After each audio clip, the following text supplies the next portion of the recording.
Hello guys, in this video I'm going to show you what does impressions and views mean on your Fiverr. So to know more about this is pretty simple.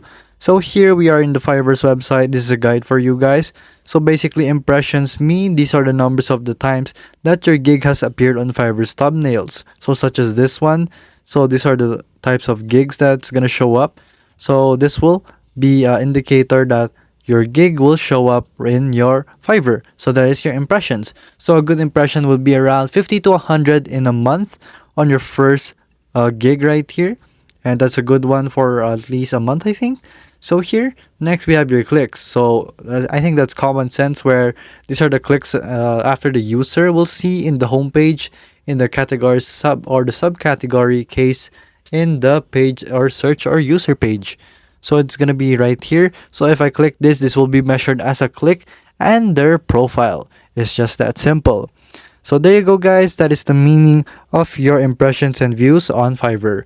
If this video was helpful, please hit the like button and don't forget to subscribe.